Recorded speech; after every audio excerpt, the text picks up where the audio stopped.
Las novenas Jornadas de Historia y Etnografía Villa de Mijas, que se celebran cada 2 años, ahondaron en su 9ª edición aún más en el pasado del municipio. Durante 2 días, varios profesionales y expertos desgranaron en 21 ponencias diversos aspectos históricos y culturales del municipio.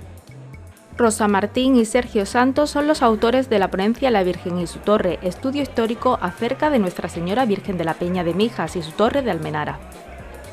Ellos son diseñadores gráficos, además Rosa es licenciada en diseño publicitario por la Escuela Oficial de Artes Plásticas y Diseño de Málaga.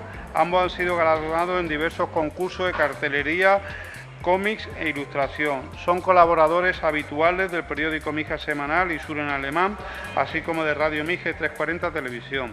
También colabora habitualmente con la Concejalía de Cultura del Ayuntamiento de Mijas, con trabajo para la difusión de nuestro patrimonio histórico, étnico y cultural. Bienvenidos, Rosa y Sergio, y muchas gracias por estar aquí con nosotros. Yo venía a hablarles a ustedes acerca de Nuestra Señora, la Virgen de la Peña de Mijas, y también sobre su Torre de Almenara, desde un punto de vista histórico, no religioso, aunque también y por supuesto desde el máximo respeto hacia el hecho religioso, que es nuestra Virgen, hacia la Iglesia Católica en la que se incluye y sobre todo hacia lo que es la tradición de nuestros mayores, ¿no?, que nos son muy queridos. Bien, y vamos a empezar esta historia de la Virgen, como es lógico, por el principio.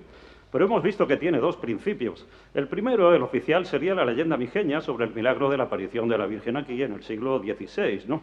Por tanto, para quienes no la conozcan o no sean de Mijas, vamos a empezar la ponencia haciendo un breve resumen de esta leyenda y ayudándonos de imágenes y paneles explicativos.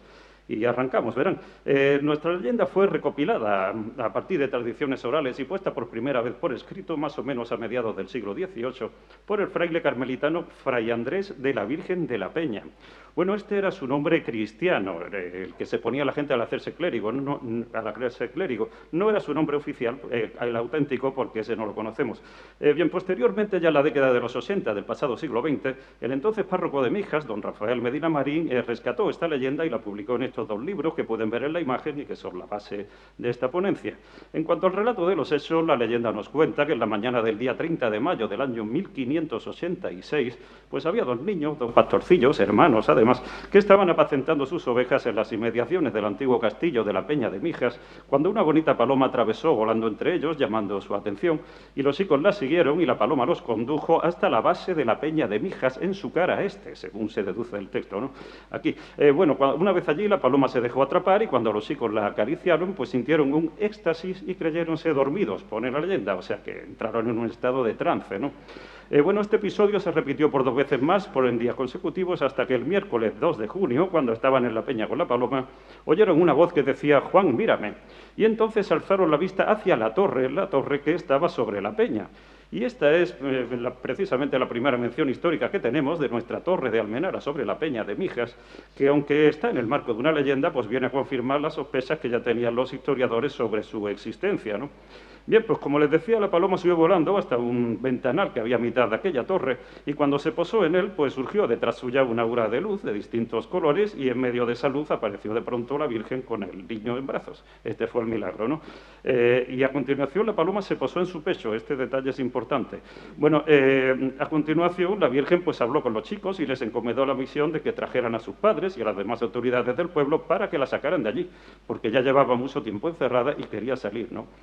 Bueno, pues los niños contaron todo esto a sus padres, que a su vez fueron a buscar al cura de Mijas y demás autoridades, y se encaminaron todos juntos hacia la peña, acompañados de gran cantidad de vecinos. Y cuando llegaron hasta allí, pues el padre de los niños, que se llamaba Pedro Bernal y era maestro de obras, esto también es importante, pues subió a la torre con sus herramientas. Desde abajo los chicos le señalaron el lugar exacto de la visión, y aquel señor pues se lió a martillazos con la pared, y al poco rato encontró un hueco y dentro estaba la pequeña estatua de nuestra Virgen, ¿no? Bueno, todos cayeron de rodillas rezando, fue un día grande. La Virgen quedó depositada en la entonces parroquia de Mijas con el nombre de Virgen de la Torre y en espera de poder construirle un templo propio en la peña, ¿no?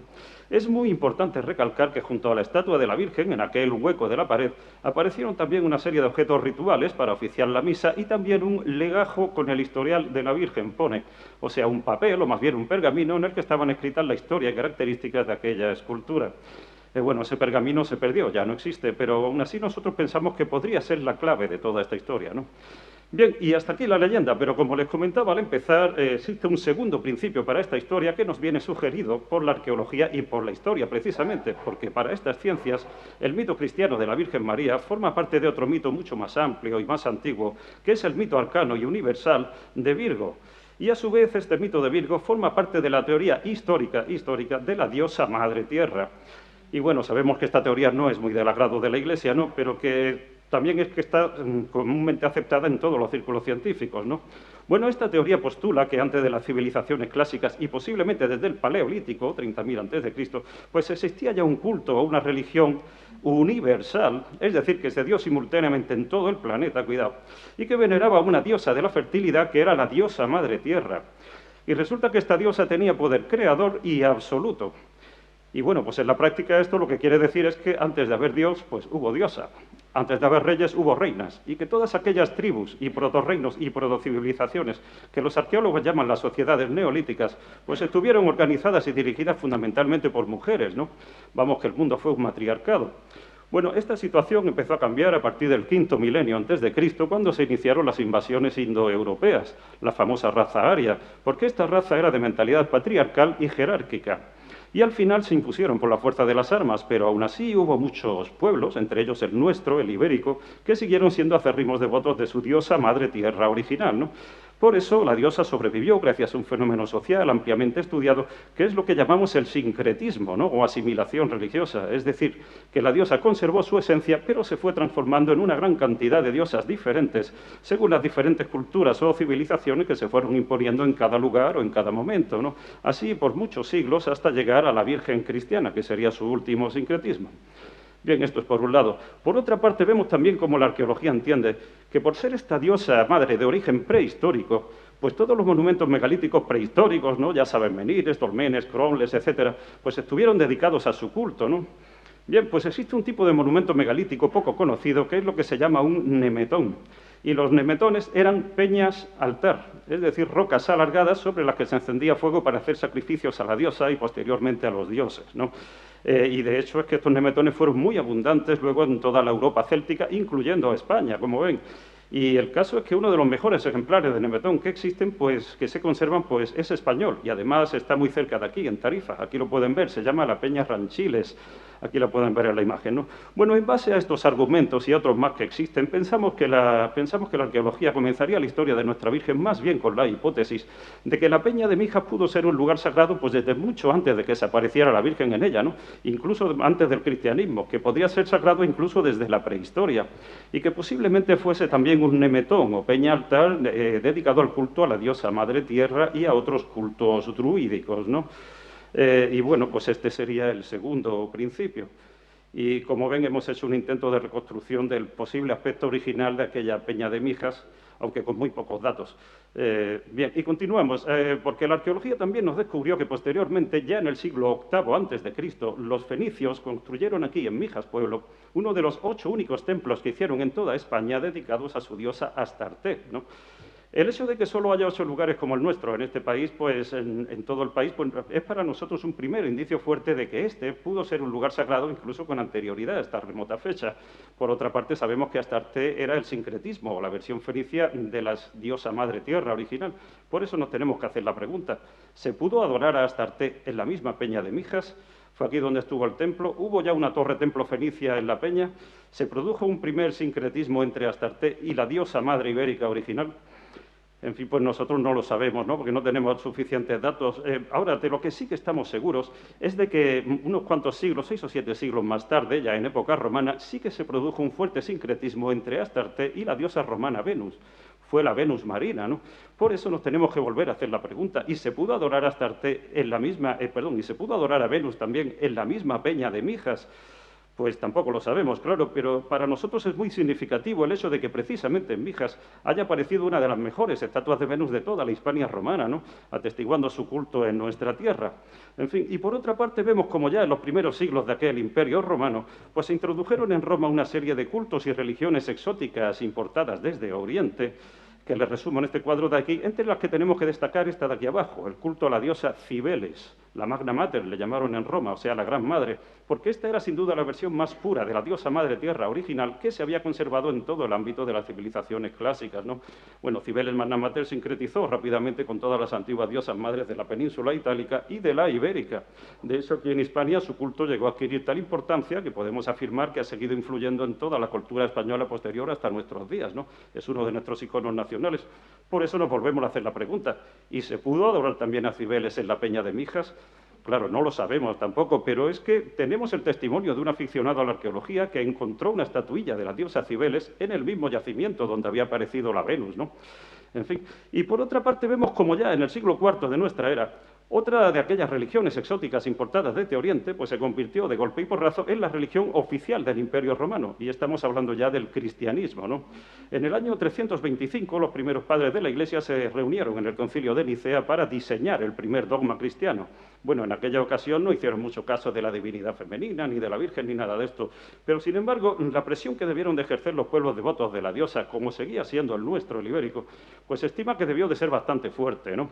Pocos años más tarde, ya en el 381, el emperador romano Teodosio proclamó ya el cristianismo como única religión del imperio, única, y prohibió todas las demás, cuidado. O sea, hasta este momento los romanos habían estado matando a personas por ser cristianos, pero a partir de este momento son los cristianos los que empiezan a matar a personas por no ser cristianos, e incluso por ser poco cristianos, ¿no? Porque coincide que la primera víctima del cristianismo pues, fue precisamente un obispo cristiano, y además español, aquí lo pueden ver, era gallego, se llamaba Prisciliano y era el obispo de Ávila. Y el gran crimen que llevó a la muerte a Prisciliano en el año 395 pues fue precisamente el apoyar y defender dialécticamente a un movimiento social que se estaba dando aquí en Hispania de personas que aceptaban bien el cristianismo, pero que al mismo tiempo querían seguir manteniendo el culto ancestral a su diosa Madre Tierra, como habían hecho siempre, llegando a un sincretismo entre ambas religiones, ¿no? Bueno, el caso es que la muerte de Prisciliano provocó que un amplio sector de la población española quedase a medias entre el cristianismo y el paganismo, que es como se llamaba ya las religiones anteriores. Los historiadores suelen llamarlos priscilianistas, y la presión que ejercieron, como digo, debió de ser bastante fuerte, porque unos cuantos años más tarde, ya en el siglo V, concretamente en el año 431, durante el concilio de Éfeso, pues los padres de la Iglesia reconocieron ya la divinidad de la Virgen María, ¿no? Aunque eso sí, con un gran debate, con muchas trabas y con la clara intención de sustituir a la diosa Madre Tierra. Porque verán ustedes, resulta que el primer templo cristiano que se dedicó al culto de la Virgen María, que es este que pueden ver en la imagen, en la Basílica de Santa María la Mayor en Roma, pues se construyó justo encima del templo de la diosa Cibeles Magna Mater, ¿no? En fin, y a finales de aquel siglo V, como ustedes saben, pues el Imperio Romano fue suprimido por las invasiones bárbaras y comenzó la Edad Media.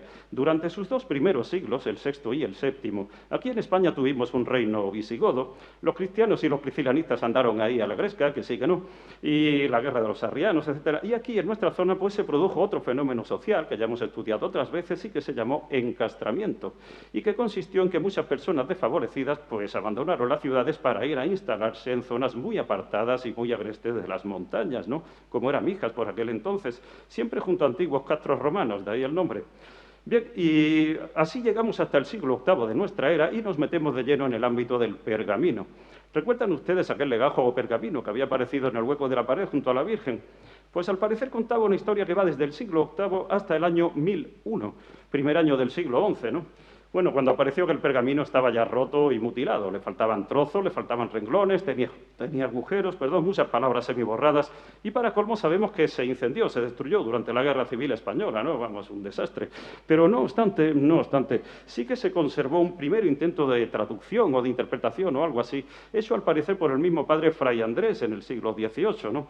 Don Rafael Medina rescató esta traducción y la publicó en su libro, aquí la pueden ver, es un texto muy pequeñito, pero no la referenció. Ahí está el problema. Y claro, pues no podemos estar seguros ahora sobre su procedencia, ¿no? También por eso muchos historiadores no la han estudiado. A nosotros, sin embargo, nos pareció que podría ser muy interesante, sobre todo cuando vimos este número de aquí, ¿no? El 899. Por eso, y en espera de su autentificación, cuidado, pues decidimos hacerle un estudio preliminar que paso a resumirles a ustedes muy brevemente. Bien, lo primero que pensamos es que el texto original debía estar escrito en latín, ¿no? El lenguaje de la Iglesia, porque Fray Andrés lo entendió, o sea, hecho por un clérigo para otros clérigos. Lo Lo segundo es que nosotros distinguimos 5 informaciones diferentes en el texto, pero ninguna de ellas está completa. La primera información va sobre el castillo de la Peña y empieza así. Aquí está, pone, por los años 700, terminado el castillo de la Peña, y se interrumpe, ¿no? Bueno, al menos llega a informarnos de que este castillo se construyó durante el siglo VIII. Suponemos que en la época de sus grandes conflictos, ¿no? Guerra civil visigoda e invasión musulmana, o sea, del 710 al 722 más o menos, ¿no? Prácticamente podría afirmarse que este debe ser el origen de nuestra torre de Almenara sobre la Peña, aunque como han visto también puede tener antecedentes fenicios o romanos. Bueno, verán, el castillo medieval de Mijas, como ya se ha comentado aquí otras veces, no fue en realidad un castillo, fue más bien un complejo defensivo formado por 3 castillos. El de la Medina, que protegía a la población, el de la Alcazaba, que protegía a la guarnición militar, y el de la Peña, que protegía pues a la Peña, porque no parece haber nada más, ¿no? Y esto para nosotros eso es otro indicio importante de que esta Peña pues podía ser un lugar sagrado con anterioridad al cristianismo, ¿no? Porque así al menos se justificaría este gran esfuerzo constructivo sin muchos más motivos, ¿no? Y como ven, hemos intentado hacer también una reconstrucción ideal de aquel castillo basándonos en planos y en fotografía de satélite. Bien, y seguimos, porque, a ver... Sí, y seguimos. A continuación, en el texto viene una nota del traductor, que además es incongruente, y después continúa la frase anterior de la siguiente manera. Pone, aquí está, pone, el castillo lo habitaban señores feudales, creyendo para, se interrumpe, de origen real, y se interrumpe otra vez, ¿no? Bien, pues verán, siendo un poco serios, hay que comentar que el feudalismo, lo que es el régimen jurídico feudal, no existía aún durante el siglo VIII. Por eso tenemos que pensar que este documento era más una interpretación que una traducción literal, ¿no? Porque lo que sí que existía en el siglo VIII, y desde luego era equivalente al feudalismo, es un régimen ya prefeudal liderado por la aristocracia visigoda, ¿no? Bien, de manera que tenemos que si unos aristócratas visigodos se instalaron aquí, en Mijas pueblo, pues con el seguro fin de gobernar, o controlar, o gestionar, o extorsionar directamente a ese grupo de población que estaba abandonando Suel y la costa para encastrarse aquí arriba, pues hombre, en ese caso nuestra hipótesis sobre la Peña como lugar sagrado saldría muy reforzada, porque verán ustedes, es muy conocida la costumbre que tenían los reyes y aristócratas visigodos de construir sus templos y palacios sobre antiguos monumentos megalíticos, precisamente para legitimar su poder y gobierno sobre las gentes vernáculas del lugar, ¿no? Y tenemos 2 ejemplos de esto contemporáneos muy bien documentados, que son las tumbas de don Pelayo y de su hijo Fruela, sobre sendos dolmenes asturianos, ¿no? Pero claro, el caso es que este tema nos lleva a otra pregunta mucho más interesante, y es la identidad de estos chicos. ¿Quiénes podían ser aquellos aristócratas visigodos? Y quizás se pregunten por qué, pero creo que algunos ya lo han adivinado. Verán, es porque en la Muctabis Quinta, es decir, en la crónica de Ibn Hayyan, que muchos de ustedes conocen, y también en la crónica Hijata de Ibn al-Yatif, pues se nos habla sobre un conde visigodo malagueño que se llamaba Alfonso de Ronda, era el conde de Ronda, y que vivía en el año 710, o sea que era contemporáneo, ¿no?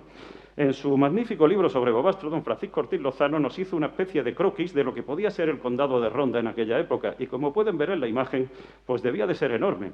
Abarcaba todo el interior de la provincia de Málaga y más, hasta las sierras costeras, solo dejaba la franja de la costa, pero incluía a Estepona y a Mijas, o sea que debían de ser familiares de Alfonso, ¿no? Además, varios historiadores han atribuido a este conde Alfonso el apellido Baltus, que es, de manera hipotética, que es uno de los 6 apellidos reales visigodos, o sea que eso que pone de origen real también podría cuadrar. Pero claro, a lo que vamos, si nos fijamos bien en la crónica de Ibn Hayyan, nos damos cuenta de que lo realmente importante de esta información, y ya lo habrán visto, pues es que el conde Alfonso de Ronda era el 5º antepasado directo de Omar ben Hafsun. Y eso, si me permiten ustedes, es bastante gordo, es que prácticamente nos lo sitúa aquí en Mijas, ¿no? Bueno, para quienes no lo recuerden o no lo conozcan, comentaremos que Omar ben Hafsun es una de las personas más importantes de toda la historia de Málaga y de Andalucía. Aquí en esta jornada ya se ha hablado mucho sobre él, se le han dedicado 2 ponencias en exclusiva. Resumiendo, en el año 880, Omar ben Hafsun inició y lideró una tremenda rebelión contra los emires musulmanes de Córdoba, que acabó en guerra civil generalizada y que estuvo a punto, verdaderamente a punto, de expulsar a los musulmanes de España 600 años antes de los reyes católicos, ¿no? Es importante. Además, en base a esta crónica de Ibn Hayyan y a otra crónica de Ibn al-Yatif, otra hijata, que es la que se nombra directamente a Mijas, pues muchos historiadores han llegado a la conclusión, han manifestado sus opiniones o hipótesis de que debió de existir un vínculo, una relación muy fuerte entre Omar ben Hafsun y Mijas, ¿no? Una relación que podría haber sido incluso de carácter familiar. O sea que si este pergamino resultara auténtico, podría estar ayudándonos a confirmar estas hipótesis. Creo que tiene su importancia. Por eso nos vamos a saltar todo esto de aquí en medio y nos vamos a ir rápidamente a la segunda información en verde, que es esta frase entrecortada que pueden ver a mitad del pergamino, donde más que leer, pues aquí está, pues tenemos que deducir lo siguiente. Bueno, parece ser que un señor de nombre Rodrigo, y que por sus apellidos podría ser judío toledano, pues se desplazó hasta la ciudad de Zaragoza, acompañado de su señora y de una sirvienta, y una vez allí pues compró o adquirió una estatua, una talla en madera de la Virgen, y a un escultor, y se la trajo hasta Mijas. Vinieron. Y parece ser que todo esto sucedió en el año 899, ¿no? Bien, pues si volvemos a mirar la crónica de Ibn Hayyan, nos damos cuenta de que desde el año anterior, es decir, desde septiembre del año 898, la ciudad de Zaragoza era aliada de Omar Ben Hafsun, porque resulta que en esa fecha firmó un pacto con sus gobernantes para atacar al emir, ¿no? O sea que Zaragoza estaba en el escenario. Además, la misma crónica nos cuenta que justo después de esto, Hafsun tomó la decisión más importante y más arriesgada de toda su trayectoria, y es que decidió convertirse al cristianismo, con todo lo que ello supone para un señor que vivía en pleno corazón de los territorios musulmanes españoles, que lideraba ejércitos musulmanes, etc. Pero recuerden ustedes que Hafsun era musulmán desde niño por las circunstancias del país, pero que en realidad pertenecía a una familia de rancia tradición cristiana y además aristocrática, eran condes, además muy malagueña, llevaban aquí siglos, y además germánica, ellos eran de origen visigodo, ¿no? Lo que pasa es que a estas alturas, después de 20 y tantos años de lucha, pues Hafsun estaba ya completamente convencido de que su futuro estaba en la alianza con los reinos cristianos del norte, con Asturias. Por eso construyó una iglesia en su gran castillo de Bobastro y se bautizó cristiano en ella ya en el año siguiente, el 899, ¿no? Justo el mismo en el que la Virgen vino a Mijas según el pergamino. Y bueno, pues una vez estudiado el contexto, para nosotros, al menos aquí, no existe ninguna casualidad, ¿no? Más bien pensamos que nuestra Virgen fue traída a Mijas por orden o a instancias del mismísimo Omar Ben Hafsun, y con el fin de crear aquí en Mijas un centro o una capital que atrajese a los cristianos de toda Andalucía para luchar contra los emires, ¿no? O sea, con la intención de crear un bastión cristiano aquí en Mijas, con el que poder oponerse al gran bastión musulmán que era Córdoba, es lo que pensamos que tenía un clarísimo espíritu de reconquista. Bueno, esta era la idea central de esta ponencia, ¿no? Y este es también el motivo por el que les comentaba al empezar que este pergamino podría ser la clave para comprender toda la historia de nuestra Virgen. Y bueno, y todavía es importante, y todavía no se ha acabado, ¿no? Quedan 3 informaciones más. La siguiente información, la tercera en rosa, se refiere a las características físicas de aquella primera estatua de nuestra Virgen. Se las resumo en este cuadro, pues, como ven sería muy largo el comentarlas todas, pero sí vamos a destacar el hecho de que era de cara morena, es decir, era una Virgen negra, una de aquellas misteriosas vírgenes medievales. La cuarta información, en amarillo, pues se refiere al motivo por el que se ocultó nuestra Virgen. Que como ven se ha perdido la mitad, o sea, sabemos que fue porque se apoderaron de la fortaleza, según pone, pero no sabemos quiénes, ¿no? Bueno, pues miren qué casualidad que nuestros arqueólogos, en base a unos descubrimientos de monedas, desarrollaron una hipótesis que habla sobre un posible motín o asonada militar que se habría producido aquí en Mijas a finales del siglo X o principios del XI, precisamente coincidiendo con la ocultación de la Virgen y el pergamino y demás, ¿no? Esta rebelión, este levantamiento, pues lo habrían protagonizado unos contingentes de tropas mercenarias que estarían concentrados aquí, en la zona de los Cerros del Águila, esperando ser embarcados con destino al norte de África, seguramente en el marco de las campañas que inició Almanzor en el año 898 y 99 contra los fatimíes norteafricanos, ¿no? Bien, y por último está la quinta y última información en rojo, que sería la fecha de ocultación de la Virgen y de redacción del pergamino, sería todo junto, más o menos. Como pueden ver, se ha perdido el día, pero al menos sabemos que fue durante el mes de agosto del año 1001, primer año del siglo XI, ¿no? Bien, y hasta aquí el pergamino. Esperamos, sinceramente, que alguno de nuestros investigadores pues, coincida que lo autentifique pronto, ¿no? Probablemente se encuentre en el archivo catedralicio, según nos comentaba el mismo don Rafael Medina cuando le preguntábamos. Pero bueno, nosotros seguimos rápidamente porque ya tenemos a nuestra Virgen oculta y en espera de rescate, y ahora vemos cómo se produce un fenómeno de lo más curioso, y es que empiezan a aparecer vírgenes por todas partes, como churros, vamos, no solo de la Peña, sino de muchas advocaciones diferentes. Aunque nosotros hemos estudiado solo las de la Peña para continuar con el estudio que hiciera don Rafael Medina en la segunda parte de su libro, ¿no? Y hemos observado que ya en aquel mismo siglo XI pues aparecieron algunas vírgenes. En el siglo siguiente, el siglo XII, aparecieron más vírgenes, como pueden ir viendo en los paneles. También en aquel siglo XII observamos otro curioso fenómeno, que es la presencia de franceses relacionados con estas apariciones. Por ejemplo, sabemos que sobre el año 1180 pues vinieron unos grupos de repobladores franceses que se instalaron en la sierra sur de Salamanca, la sierra de Francia, y que escondieron una estatua de la Virgen en una de sus montañas, que pasó a llamarse la Peña de Francia, ¿no? También en aquel siglo XII, aquí en Mijas, según la hipótesis de don Carlos González, pues nuestra torre de Almenara sobre la Peña se reconstruyó o reacondicionó para convertirse en rábita. Recuerden ustedes que las rábitas eran una especie de torres convento en las que vivían unos almorávides o moravitos, que eran una especie de monjes soldados del Islam, ¿no? Vamos, que se piensa que nuestra torre siempre debió de tener connotaciones religiosas, además de las militares.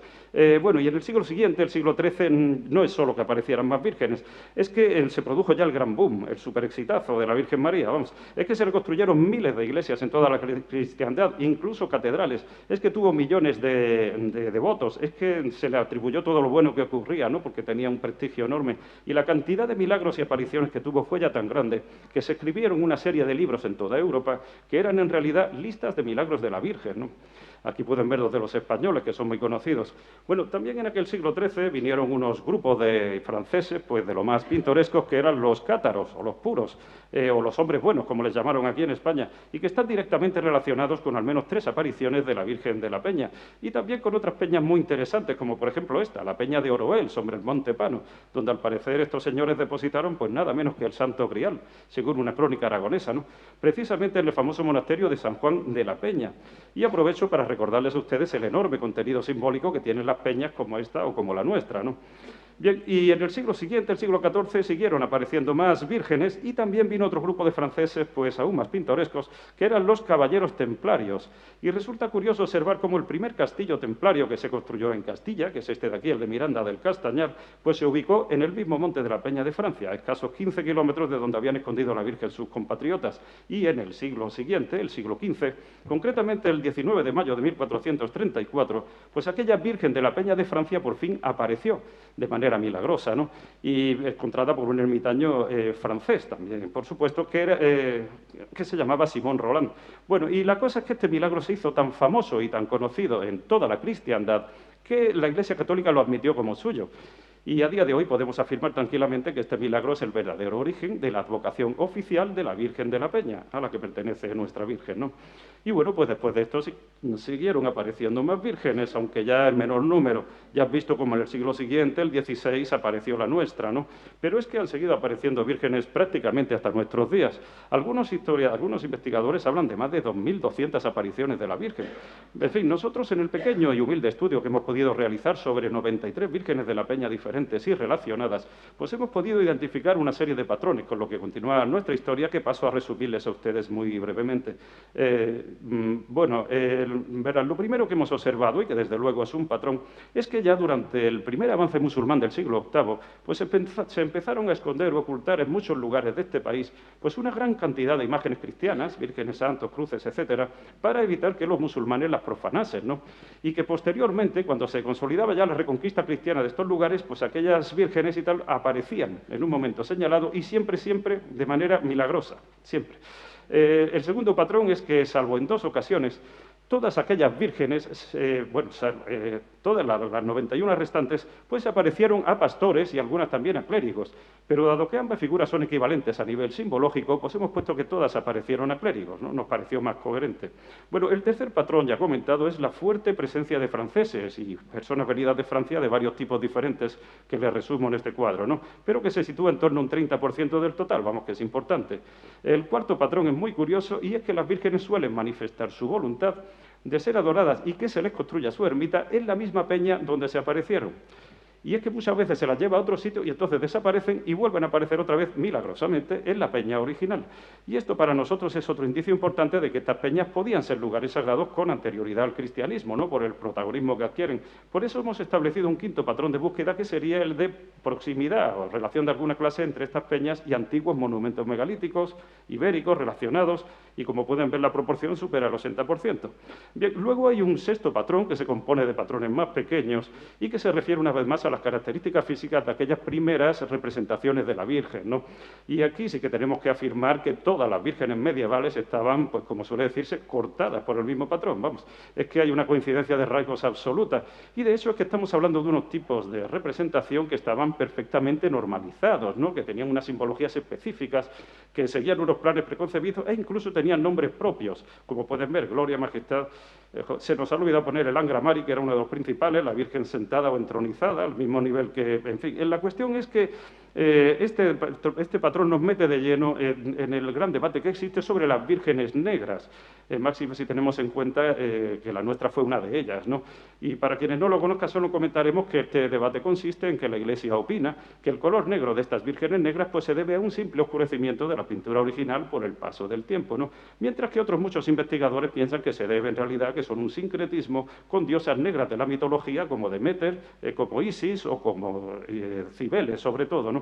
Bien, y podríamos continuar así con muchos más patrones, pero preferimos emitir ya una hipótesis para ir acabando, y es que pensamos que ya durante el primer avance musulmán del siglo VIII pues debió de existir una especie de plan de contingencia o plan director de la Iglesia para salvaguardar el cristianismo a base de ocultaciones de imágenes y posteriormente, cuando se reconquistase ya todo el territorio, pues para recristianizar a todo el país y a las nuevas gentes que viniesen a repoblarlo a base de apariciones milagrosas de la Virgen, ¿no? Pensamos que para la Iglesia esto sería como una segunda reconquista ya de tipo civil o religioso que vendría después de la militar. Pensamos que cada ocultación de imagen, o muchas de ellas, debieron de generar legajos o pergaminos, como el de nuestra Virgen, conteniendo algo así como instrucciones para poder localizar la estatua y rescatarla un par de siglos más tarde, cuando fuera posible, ¿no? Pensamos que las vírgenes aparecían a clérigos porque eran los que traían estos pergaminos y los únicos que sabían leerlos en la época.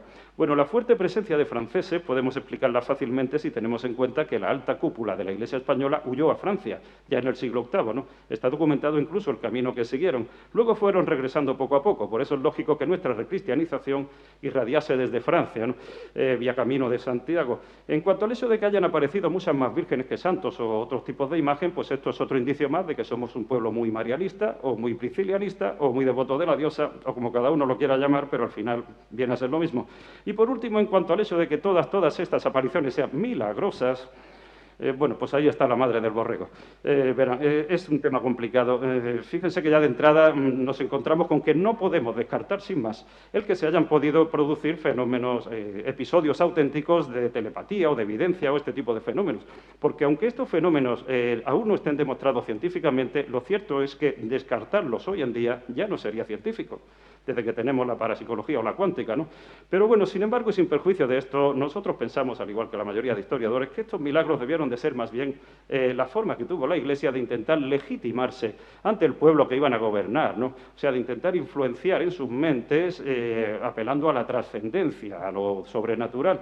Y comprendemos que es un tema candente porque aquí es donde realmente hemos visto arreciar las críticas contra la Iglesia en el sentido de que, bueno, de que todo esto son patrañas, de que son mentiras de la Iglesia, de que se inventaban los milagros para manipular al pueblo, para orientar y dirigir la ideología de la gente, para aprovecharse de su incultura, de su ignorancia, de su inocencia, bueno, algunos hablan del abuso del candor popular, etcétera, etcétera.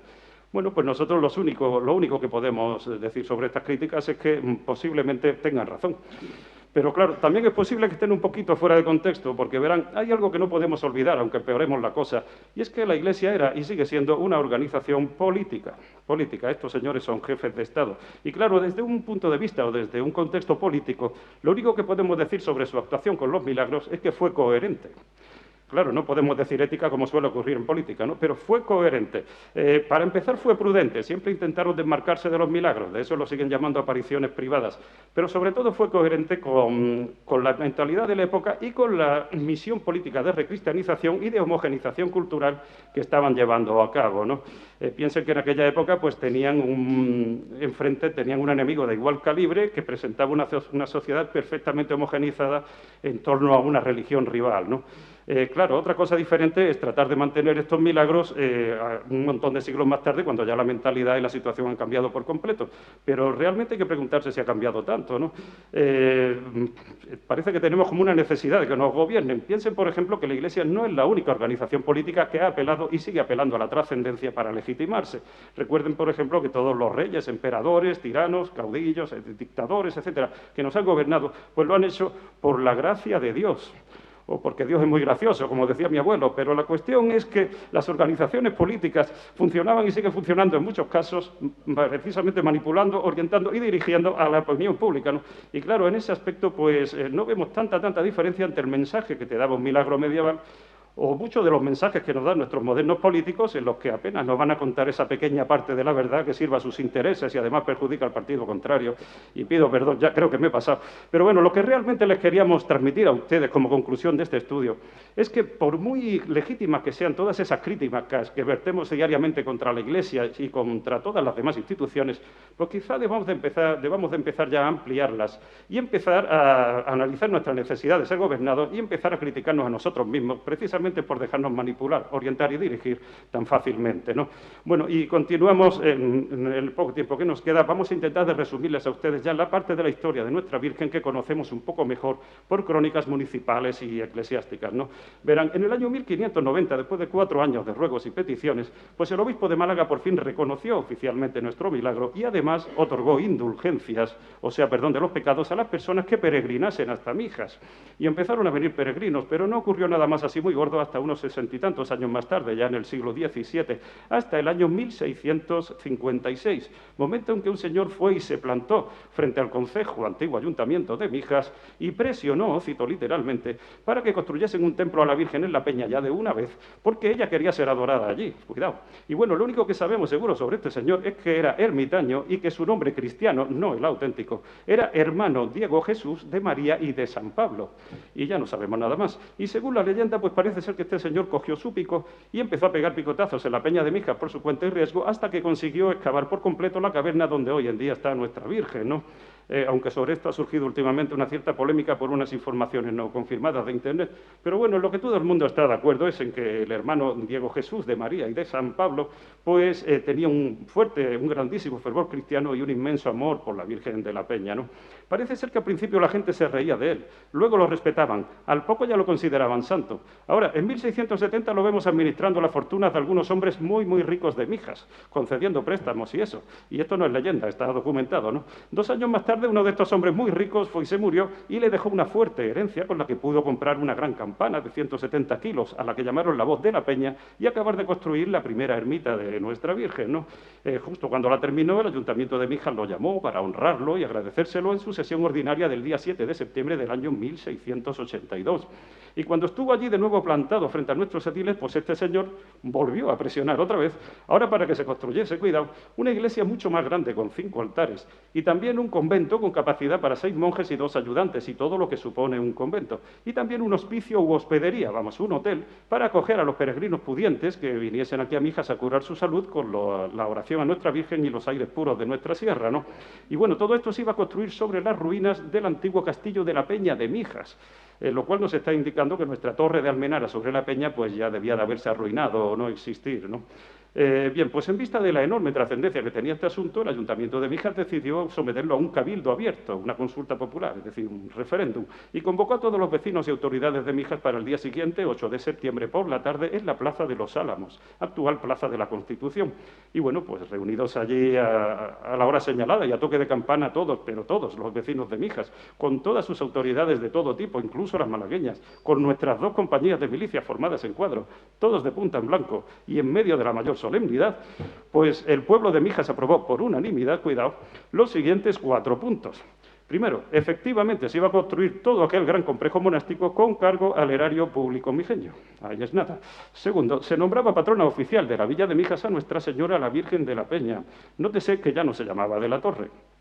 Tercero, los frailes que van a venir a gestionar este convento que se va a hacer, pues pertenecerán a la orden de los trinitarios descalzos o mendicantes, que eran los que llevaban más de un siglo ayudando a los mijeños que caían cautivos de los piratas, ¿no? Pero se les iba a exigir que enseñasen a leer y escribir a los niños de Mijas.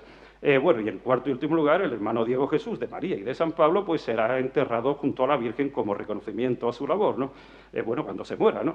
En fin, el caso es que justo un año después de esto, el 8 de septiembre de 1683, ya primer día oficial de nuestra patrona, pues se produjo, según la tradición, un milagro aquí en la Peña de Mijas, cuando un muchacho impedido y paralítico, que no podía moverse, pues besó los pies de la Virgen y echó a correr como si cualquier cosa, todo ello en presencia del entonces obispo de Málaga, Fray Alonso de Santo Tomás, hombre muy importante de la época, porque decían que era hijo bastardo del rey, Felipe IV, ¿no? Bueno, las obras de nuestro convento duraron en total 28 años y me voy a permitir recordarles que las del Escorial duraron 26. Pero bueno, las nuestras se colaron ya en el siglo XVIII. Se acabaron justo en el año 1710 y en ese momento, justo cuando se acabaron, pues el hermano Diego Jesús de María y de San Pablo fue y se plantó frente al obispo de Málaga y volvió a presionar otra vez, ahora para que viniesen los frailes de la orden de los carmelitas descalzos en vez de los trinitarios. Y no se nos explica el motivo, pero nosotros no nos vamos a meter en más follones. La cuestión es que el mismo día, 14 de junio de aquel mismo 1710, pues llegaron ya los dos primeros frailes carmelitanos aquí a Mijas, que además fueron recibidos con honores, y nuestro convento empezó a funcionar. Segundo don Rafael Medina, pues funcionó maravillosamente bien durante 121 años, ¿no? Segundo don Salvador Porpillo, pues a lo mejor no funcionó tan bien. La verdad es que hubo un montón de problemas, de discusiones e incluso pleitos legales por culpa del excesivo acaparamiento de aguas que hacía el convento. Bueno, en la parte positiva sí es cierto que ejercieron estos frailes una gran labor asistencial sobre los pobres de Mijas y también religiosa, muy importante en la época, y también cultural. Parece que tuvieron una biblioteca en la que se escribieron libros, puede que fuera la primera de Mijas. En el apartado económico sabemos que el convento fue propietario de 2 olivares y un huerto y un molino de aceite, de los que traían unos ingresos mensuales, también cobraban todos los servicios religiosos. Bueno, su renta media anual está calculada en unos 440 reales de la época, vamos, que no eran pobres ni mucho menos. Y en algún momento del siglo XVIII la estatua original de nuestra Virgen se cambió por la que ha llegado hasta nuestros días, ¿no?